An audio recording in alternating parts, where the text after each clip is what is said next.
আজকের ভিডিওতে আমরা জানবো 200 ক্যাপসুল সম্পর্কে। এই ওষুধটি কেন ব্যবহার করা হয়, কিভাবে খেতে হয় এবং এর ডোজ কি, বিস্তারিত জানতে পুরো ভিডিওটি দেখতে থাকুন। এবং যারা মেডিসিনের রিভিউ এবং ইন্ডেকশন জানতে এখনও চ্যানেলটি সাবস্ক্রাইব করে দিন, নিশ্চয় বন্ধুরা আমাদের চ্যানেলটি এখনই সাবস্ক্রাইব করে দিন।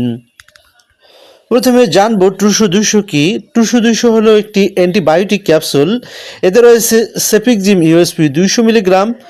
সেফিকজিম হলো সেফালোস্পিরিন গ্রুপের একটি শক্তিশালী অ্যান্টিবায়োটিক, যা শরীরের বিভিন্ন ব্যাকটেরিয়াল ইনফেকশন কমাতে সাহায্য করে।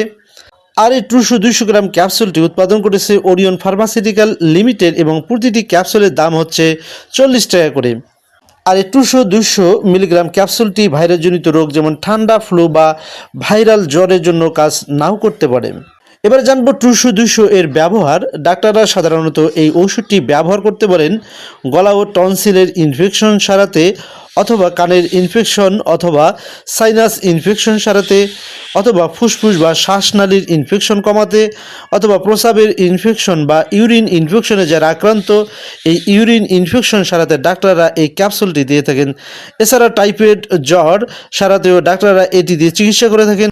এছাড়াও কিছু যৌনবাহিত ব্যাকটেরিয়াল সংক্রমণ সারাতেও এই ক্যাপসুলটি ব্যবহার করে থাকেন ডাক্তাররা।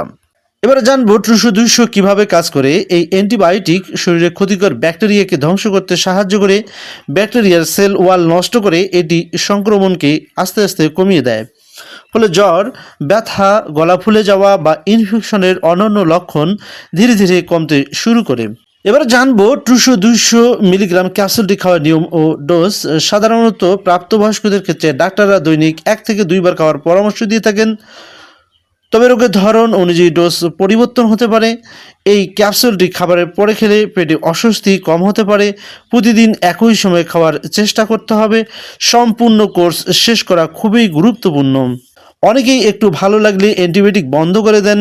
এটি একদমই করা ঠিক নয়, কারণ এতে ব্যাকটেরিয়া আবার ফিরে আসতে পারে। সম্ভাব্য পার্শ্ব প্রতিক্রিয়া। সব ওষুধের মতো 200 কিছু সামান্য পার্শ্ব প্রতিক্রিয়া, যেমন বমি বমি ভাব অথবা ডায়রিয়া বা পেটে ব্যথা, মাথা ঘোরা, বদহজম, গ্যাসের সমস্যা দেখা দিতে পারে। 200 মিলিগ্রাম ক্যাপসুলটির ব্যাপারে যারা সতর্ক থাকবেন, যেমন কিডনি রোগী বা লিভারের সমস্যা আছে। এছাড়াও বুকের দুধ খাওয়ানো অথবা গর্ভবতী মায়েরা অবশ্যই ডাক্তারের পরামর্শ নিয়ে খাবেন। সম্মানিত ভিউয়ার্স, নিজে থেকে অ্যান্টিবায়োটিক শুরু করবেন না, অন্যের প্রেসক্রিপশন দেখে ওষুধ খাবেন না, অথবা কোর্স অসম্পূর্ণ রাখবেন না, এবং শিশুদের ক্ষেত্রে ডাক্তারের পরামর্শ নেওয়াই খুবই জরুরি। সম্মানিত ভিউয়ার্স, আশা করি 200 ক্যাপসুল সম্পর্কে আজকের বিস্তারিত তথ্য আপনার উপকারে এসেছে।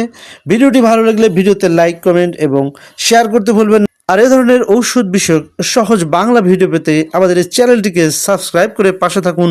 আজকের মতো এখানেই বিদায় নিচ্ছি। আল্লাহ হাফেজ।